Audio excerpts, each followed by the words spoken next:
지난 시간에 휘장에 대해서 우리가 살펴보았는데요. 성소하고 지성소를 구분하는 휘장에 대해서 살펴보았습니다. 특별히 휘장에는 네 가지의 색실로 이 휘장이 이루어져 있다. 청색, 자색, 홍색, 백색, 이 네 가지의 색실로 이루어져 있는데, 이 네 가지의 색깔은 예수님의 신분과 사역을 드러내주고 있다. 그래서 오직 예수님을 통해서만 하나님께 나아갈 수 있다라고 하는 것을 휘장이 상징한다. 그런 말씀을 함께 나누었고요. 또한 예수님이 십자가 위에서 운명하실 때에 휘장이 위에서 아래로 찢어지게 되었는데, 이것은 어떤 의미가 있는가?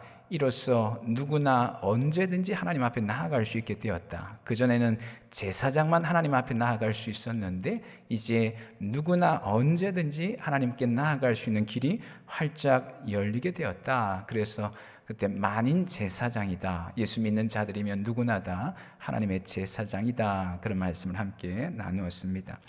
오늘은 이제 10번째 순서로 언약궤에 대해서 살펴보도록 할 텐데요. 이 언약궤는 다른 말로 법궤라고도 부르고 증거궤라고도 부르죠. 먼저 언약궤의 모양과 크기를 보면 본문 10절 말씀에 이렇게 말씀을 합니다. 그들은 조각목으로 궤를 짜되 길이는 2규빗 반, 가로 길이가 2규빗 반이라는 거예요. 한 규빗은 보통 45cm다 말씀을 드렸고요. 그래서 2규빗 반이면 1m하고 13cm, 113cm 정도 되는 거예요. 가로 길이가 1m가 조금 더 넘죠. 그리고 너비는 한 규빗 반, 높이는 한 규빗 반이다. 세로 길이는 한 규빗 반, 길이로 환산하면, 센티미터로 환산하면 한 68cm, 70cm가 조금 안 되는 거죠. 그러니까 세로가 68, 높이가 68. 그러고 보면 증거궤가 그렇게 크지가 않는 거예요. 가로로 1m보다 조금 더 크고 세로로는 한 70 정도, 높이도 한 70 정도 되니까요. 그렇게 큰 상자는 아니고 그런 직사각형, 네모 반듯한 직사각형으로 이루어져 있다라고 하는 것이고, 재료는 아까 10절에 조각목으로 먼저 만들고 11절에 보면 너는 순금으로 그것을 싸되, 그러니까 조각목으로 만들고 이제 그 위를 순금으로 이렇게 입혔다라고 하는 것을 말씀을 하고 있죠. 언약궤에 있어서 무엇보다 가장 중요한 부분이 바로 이 언약궤를 덮는 덮개 부분이죠. 그 덮개 부분이 바로 속죄소라고 부르죠. 다른 말로는 시은소 혹은 시은좌라고 그렇게 부르는데, 본문 17절에 보면 이렇게 말씀을 합니다. 순금으로 속죄소를 만들되 길이는 2규빗 반, 너비는 한 규빗 반이 되고, 네모 상자, 언약궤가 네모 상자, 직사각형 상자면 그 뚜껑이라고 생각하시면 좋을 것 같아요. 덮개 위쪽이니까 가로로 2규빗 반, 세로로 한 규빗 반 되게끔 하는 그런 덮개를 만들고, 18절에 보면 금으로 그룹 둘을 속죄소 두 끝에 쳐서 만들되, 그룹이라고 하는 것은 천사다 이렇게 생각하시면 좋을 것 같아요. 천사 모양을 덮개 양쪽 끝에다가 이렇게 마주보게 두 그룹을 쳐서 만든다는 것이죠. 그리고 19절에도 보면 한 그룹은 이 끝에 또 한 그룹은 저 끝에 곧 속죄소 두 끝에 속죄소와 한 덩이로 연결할지며, 20절에 계속해서 보시면 그룹들은 그 날개를 높이 펴서 그 날개로 속죄소를 덮으며, 두 그룹이 서로 마주보면서 날개를 펴고 있다라고 하는 것이고요. 그 얼굴을 서로 대하여 속죄소를 향하게 하였다 이렇게 말씀을 하고 있는데, 한번 우리가 그림으로 한번 좀 확인을 해보면 좋을 것 같아요. 먼저 성막 전체의 그림을 보시면, 여러분 보시기에 오른쪽에서 출입문으로 들어가서 번제단, 물두멍, 그리고 성막 안으로 들어가면 오른쪽에 떡상, 전면에 분향단, 왼쪽에 등잔대 혹은 금촛대라고 하는 게 있고, 그리고 분향단 그 바로 넘어가 성소하고 지성소를 구분하는 휘장이 있죠. 우리가 지난번에 살펴보았던 휘장 너머에 뭐가 있냐면 이 법궤, 언약궤가 있는 것이죠. 언약궤가 있는 그 자리가 바로 지성소인 것이죠. 다음 그림 한번 보시면 조금 입체적으로 저런 형태로 이루어져 있죠. 그래서 성막을 지나서 휘장 너머에 언약궤가 있고, 저기에는 이제 하나님의 영광의 임재를 상징하는 구름이 이제 저렇게 모양으로 이미지로 그려져 있고요. 다음 그림 한번 보시면 이제 오늘 본문에 나와 있는 언약궤를 이렇게 복원하면 저런 형태가 될 것이다 라고 볼 수 있을 것 같아요. 두 그룹이 서로 마주 보면서 날개를 펴고 있는 서로 마주 보고 있는 그 사이가 바로 하나님의 임재의 상징이 있는 속죄소, 시은좌, 시은소, 이름은 여러 가지로 부를 수 있어요. 그것이 바로 그런 것이다. 그 다음도 한번 보시면요, 또 좀 이렇게도 좀 그려볼 수 있을, 이렇게도 좀 복원해 볼 수 있을 것 같아요. 저런 모양으로 또 복원을 좀 해볼 수 있을 것 같고요. 또 한 번 더 보실까요? 그 다음에 이제 저 부분에 이제 언약궤 상자하고 위쪽에 덮개를 분리시켜서 덮개 쪽이 바로 속죄소라고 하는 쪽이죠. 그래서 그룹들 그 사이가 바로 속죄소라고 하는 것이죠. 예, 그림 거기까지 하시면 될 것 같아요. 22절에 보면 이렇게 말씀을 해요. 거기가 어디냐면 두 그룹 사이가 서로 마주보고 있는 날개를 펴서 그곳이죠. 거기서 내가 너와 만나고, 그곳이 바로 하나님이 우리를 만나시는 장소를 상징해 준다라고 하는 것이고, 그곳이 바로 속죄소, 증거계 위에 있는 두 그룹 사이에서 내가 이스라엘 자손을 위하여 내게 명령할 모든 일을 내게 이루겠다, 이렇게 말씀을 하고 있습니다. 특별히 이스라엘 백성들이 1년에 한 번씩 대속죄일을 지키는데, 이때 대제사장이 1년에 한 번 딱 지성소에 들어가죠. 그래서 자신의 죄와 이스라엘 백성 전체의 죄를 어떤 속죄하는, 그때가 바로 대속죄일이죠. 이때 속죄 제물의 피를 가지고 가서 어디에 뿌리냐면 아까 그 속죄소라고 하였던 거기다가 피를 뿌리면서 대속죄일에 어떤 의식을 거행을 하게 됩니다. 그렇게 함으로써 죄가 속해진다, 사해진다라고 하는 차원에서 죄가 사해지는 장소, 속죄소라고 그렇게 부르고요. 죄를 사하는 은혜가 임하는 장소이다라고 해서 시은소라고 부르는 것이죠. 죄를 사하는 은혜가 임하는 장소, 시은소. 혹은 그것이 하나님이 임재하시는 보좌이다라고 해서 시은좌, 이렇게도 부르기도 합니다. 그래서 어떻게 부르든 같은 의미의 이름이다라고 하는 것을 우리가 보시면 좋을 것 같은데요. 오늘 우리가 좀 나눠보기를 원하는 것은 이 언약궤가 상징하는 바가 무엇인가라고 하는 것을 좀 살펴보기를 원하는데요. 광야에서 이 언약궤의 위치를 보게 되면 이 언약궤를 통한 하나님이 어떤 하나님이신가, 언약궤가 하나님의 임재함을 상징한다라고 말씀을 드렸는데, 그 임재하신 하나님은 어떤 하나님이신가라고 하는 것을 우리가 좀 살펴볼 수 있을 것 같아요. 한 두 가지 정도 좀 생각을 해볼 수 있을 것 같은데, 첫 번째는 이 언약궤가 상징하는 하나님은 어떤 하나님인가, 우리를 인도하시는 하나님의 인도하심을 상징해주고 있다라고 말할 수 있을 것 같아요. 이스라엘 백성들이 광야에서 행진하다가 어디에 머무를 때도 있고 행진할 때가 있지 않습니까? 하나님 가라 하시면 가고 머물러 있으라 하면 머물러 있는데, 가라 하셔서 행진할 때에 행렬을 보면 가장 앞에 무엇이 가냐면 이 언약궤가 가장 먼저 앞에 가는 것이죠. 그러면서 그 뒤에 이스라엘 백성들이 뒤에서 행렬을 따라서 이동을 하게 됩니다. 민수기 10장 33절 말씀인데요, 거기에 이렇게 말씀을 하고 있어요. 그들이 여호와의 산에서 떠나 3일 길을 갈 때에 여호와의 언약궤가 그 3일 길에 앞서가며, 그 3일 길에 어떻게 간다고요? 앞서간다라고 말씀을 하고 있죠. 언약궤가 상징하는 하나님은 어떤 하나님인가? 앞서가시는 하나님이시다라고 하는 것입니다.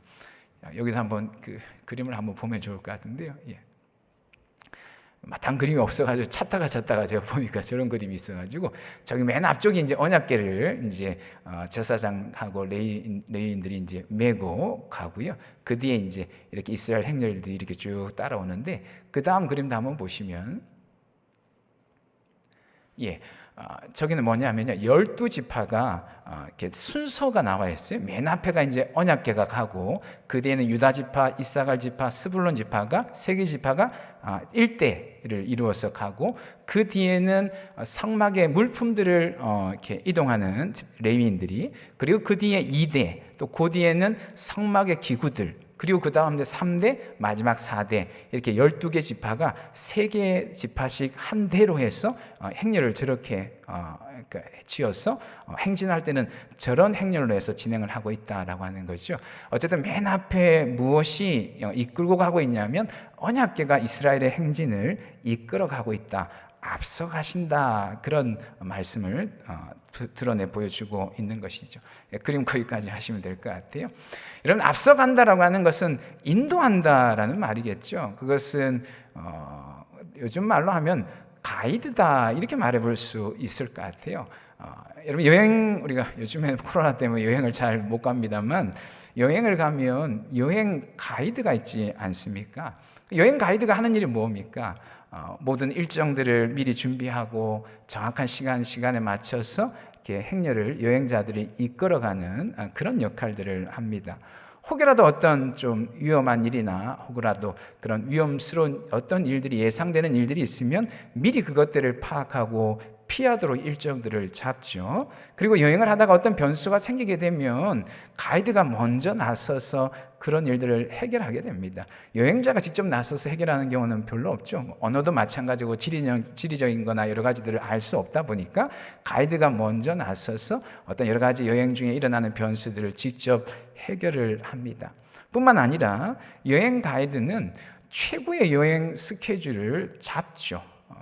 물론 요즘에 일정이 미리 패키지 여행이나 이런 부분들이 일정이 미리 잡혀 있기는 합니다만, 미리 정해져 있는 일정 속에서도 가이드에 따라서 자신의 지식과 경험과 노하우에 따라서 여행자들에게 최고의 만족을 주려고 하는 어떤 그런 노력들을 하면서 여행 중간중간에 어떤 스케줄들을 그렇게 잡아서 이끌어 간다라고 하는 것이죠. 물론 가끔은 또 그렇지 않는 가이드를 만날 때도 있지만 대부분 가이드들은 최선을 다해서 여행자들을 최고의 어떤 여행의 어떤 추억을 가질 수 있도록 이끌어가는 역할을 가이드가 하는데, 왜 이런 말씀을 드리냐면 우리 하나님이 바로 이런 베테랑 가이드다라고 하는 것이죠. 언제나 우리보다 앞서 가셔서 우리의 모든 인생의 스케줄들을 미리 짜고 계획하고 이끌어 가시는 분이시다라고 하는 것이죠. 혹여라도 우리의 삶에 어떤 위험한 일들이, 예상되는 일들이 있을 때에 하나님 앞서 가셔서 그것들을 미리 피하는 길들로 예비하시고 인도하신다라고 하는 것이죠. 여행하다가 어떤 변수가 생겼을 때에 가이드가 가장 먼저 나서서 그것들을 해결하는 것처럼 우리의 인생에 있어서도 어떤 변수들이 일어날 때에 하나님이 앞서셔서 그것들을 해결하신다. 우리 하나님은 베테랑 가이드이시다라고 하는 것이죠. 뿐만 아니라 우리 하나님, 우리의 인생에 있어서 최고의 스케줄을 계획하시고 이끌어 가시는 분, 하루하루의 삶이 은혜의 여정이고 하루하루의 삶이 기적의 행보가 되게끔 우리의 삶을 이끌어 가시는 그런 분이시다라고 하는 것이죠. 그래서 여행할 때는 항상 여행자는 가이드를 잘 따라다녀야지만 안전하면서도 어떤 최고의 어떤 여행을 할 수 있는 것처럼, 우리 또한 최고의 베테랑 가이드이신 하나님을 잘 따라가야지만 우리의 삶이 하나님이 예비하신 그런 축복된 삶들을 누려갈 수 있겠다라고 하는 것이죠.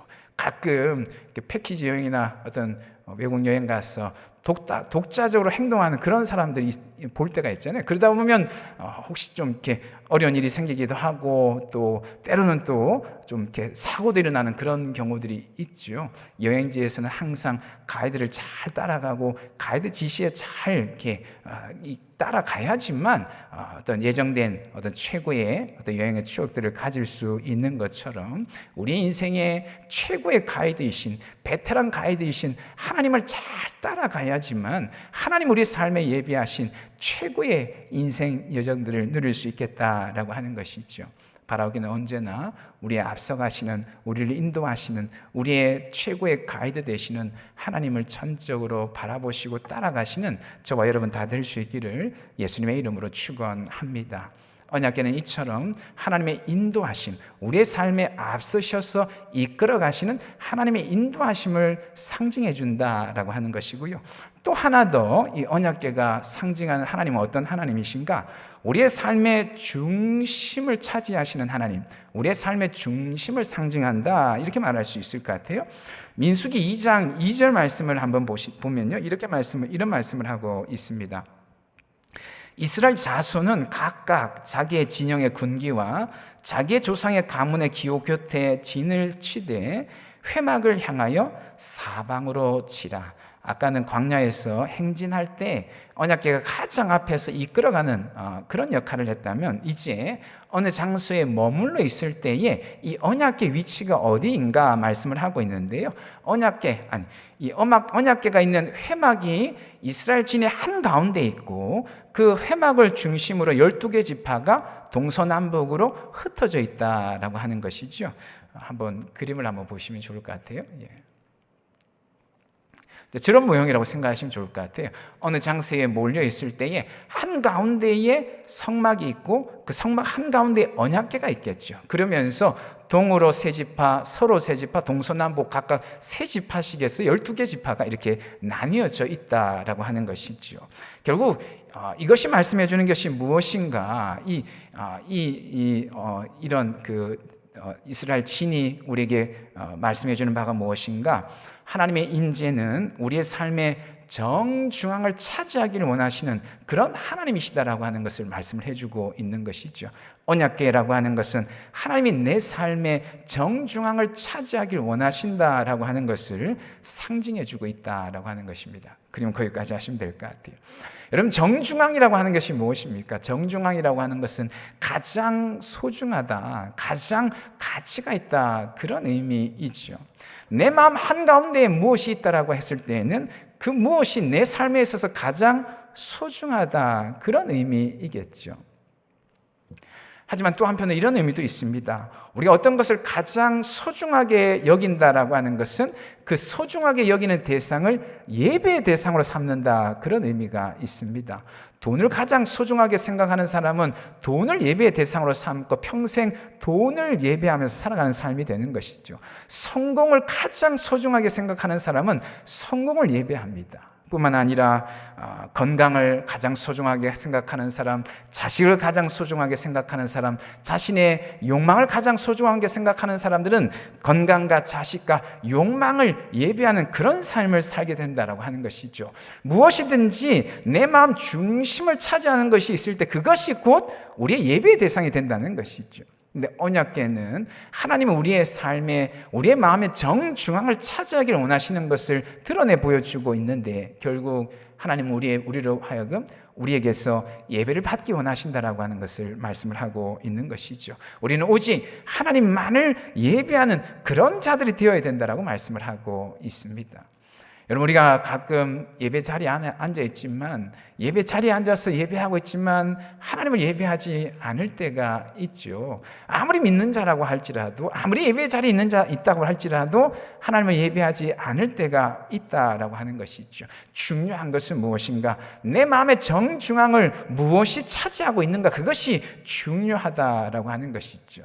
오늘 수요일 밤에 비록 이 자리에 함께하지 못할지라도 일터에서 또 여러 어떤 삶의 자리에 있을지라도 그 마음 중심에 하나님 계시다라고 한다면 그 자리가 바로 예배의 자리고, 그 사람이 바로 온전한 예배자의 삶을 살게 될 줄로 믿습니다. 중요한 것은 우리의 마음 정중앙에 무엇이 차지하는가라고 하는 것이죠.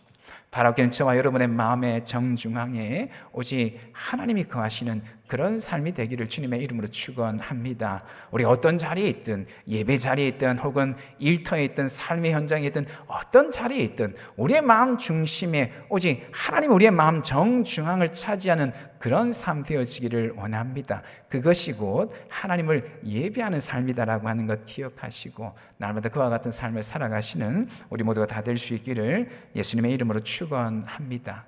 그런데 여러분, 가끔은 내 마음 정중앙에 하나님을 모셔야 되는데 그러지 못할 때가 가끔 있죠. 여러분, 그럴 때 어떻게 하면 좋을까요? 내 마음 중심에 하나님을 모셔야 된다고 하는 건 너무나도 잘 알지만 그게 생각만큼 의도대로 잘 안 될 때가 있어요. 그럴 때 어떻게 하면 좋겠는가? 아브라함을 보면 좀 이렇게 해답을 하나 얻을 수 있을 것 같아요. 아브라함은 어떻게 하는가? 그의 마음의 정중앙을 차지하고 있는 그것을 하나님께 바쳤습니다. 그러자 하나님께서 그 마음 중심을 차지하는 그런 모습을 보여주고 있는데요. 아브라함이 어떻게 하였습니까? 100세 얻은 이삭이 그의 마음의 중심을 차지하였죠. 여러분 100세에 낳은 아들이니까 얼마나 소중하게 여겨졌겠어요. 더더군다나 75세 하나님 부름을 받아서 자식을 주시겠다 약속을 받았는데 그 약속이 언제 성취되냐면 25년 동안 기다렸다가 비로소 성취된 그 약속의 열매가 바로 이삭인 것이죠. 얼마나 그 이삭이 소중하고 귀하게 여겨졌겠습니까? 아마도 아브라함의 마음에는 그 이삭이 그 마음 정중함을 차지했던 것 같습니다. 왜냐하면 하나님이 그것을 아시고 아브라함을 뭐 하시죠? 시험하신다라고 하는 것이죠. 하나님은 아브라함을 시험하셨고 아브라함은 하나님께 이삭을 어떻게 하죠? 바침으로써 하나님을 그의 마음 중앙에 정중앙에 모셔드리게 되는 것이죠. 이런 내용이 우리가 잘 알고 있는 창세기 22장에 등장을 하는데요. 그 창세기 22장에 보니까 재미있는 표현이 하나 있어요. 우리가 한번 같이 좀 찾아보면 좋겠는데, 화면에 한번 말씀 띄워줄 것 같은데, 창세기 22장 2절 말씀에 보면요, 이렇게 말씀을 해요. 여호와께서 이르시되 내 아들 내 뭐하는 독자 이삭을 데리고라고 말씀하죠. 사랑하는 독자 이삭이라고 말씀을 하고 있어요. 내 아들 내 사랑하는 독자 이삭. 이제 2절은 어떤 말씀이냐면 아브라함이 시험을 치르기 전에 하나님이 말씀하셨던 말씀인 거죠. 시험을 치르기 전에 이삭을 가리켜서 뭐라고 말씀하고 있는가? 내 아들 내 사랑하는 독자 이렇게 부르고 있어요. 근데 아브라함이 시험을 통과하고 나서 어떻게 부르고 있냐면요, 그 뒤에 16절에 보니까 이렇게 말씀을 하고 있어요. 이르시되 여호와께서 이르시기를 내가 나를 가리켜 맹세하노니 네가 이같이 행하여 내 아들 내 독자도 아끼지 아니하였은즉. 무엇이 빠졌습니까? 사랑하는이라고 하는 말이 빠졌어요. 시험 전에는 내 아들 네 사랑하는 독자, 시험을 통과하고 나서는 뭐라고 부르는가? 네 아들, 네 독자, 사랑하는 이라고 하는 말이 빠졌습니다. 여러분 이게 무엇을 의미할까요? 정중앙을 차지하는 대상이 바뀌어지게 되었다는 것이죠. 시험 전에는 아브라함의 정중앙을 차지했던 자가 누구인가? 이삭이었다는 것이죠. 근데 하나님의 시험을 통과하고 나서는 그 마음 중심을 누가 차지하고 있는가? 하나님이 차지하고 있는 것이죠. 그래서 사랑하는 이라고 하는 그 표현이 빠졌다. 우리가 그렇게 볼 수가 있는 것이죠. 우리의 마음을 차지하고 있는 하나님 아닌 무언가가 있을 때에 그것을 해결할 수 있는 방법이 무엇인가? 하나님 앞에 그것을 기꺼이 내어 드릴 때에 하나님은 우리의 마음 정중앙을 차지하신다라고 하는 것이죠. 바라기는 그것이 어떠한 것이든 우리의 마음을 차지하고 있는 정중앙을 차지하고 있는 것이 있다고 한다면 아브라함처럼 기꺼이 그것을 하나님 앞에 내어 드릴 수 있는 저와 여러분 되실 수 있기를 예수님의 이름으로 축원합니다. 그럴 때 하나님이 저와 여러분의 마음 중심을 차지하게 되는 줄로 믿습니다. 근데 놀라운 것은요, 단지 하나님이 아브라함의 마음의 정중앙을 차지하는 것으로 끝나지 않고요, 22장 끝부분에 보면 어떤 말씀을 합니까? 하나님께서 더 큰 복을 약속을 하시죠. 창세기 22장 17절에 보니까 이렇게 말씀을 해요. 내가 내게 큰 복을 주고 내 씨가 크게 번성하여 하늘의 별과 같고 바닷가의 모래와 같게 하리니 내 씨가 그 대적의 성문을 차지하리라. 이삭이 너무나도 소중해서 이삭을 꼭 안고 있을 때는 자식이 하나밖에 없었는데 그 정중하게 차지하고 있는 아들을 하나님께 내어 바치고 하나님 그 마음 정중앙을 차지하니까 이삭의 자손이 어떻게 된다고요? 하늘의 별과 같고 바닷가의 모래와 같게 될 것이다. 이렇게 말씀을 하고 있습니다. 우리의 마음 정중앙을 하나님 앞에 내어드리는 것이 때로는 힘들고 때로는 어려운 일이지만 그러나 결단하고 하나님 앞에 내어드릴 때에 우리가 생각지도 못하는 더 큰 복을 하나님께서 채워주신다라고 하는 것을 말씀을 하고 있는 것이죠. 18절 말씀에도 이렇게 말씀을 합니다.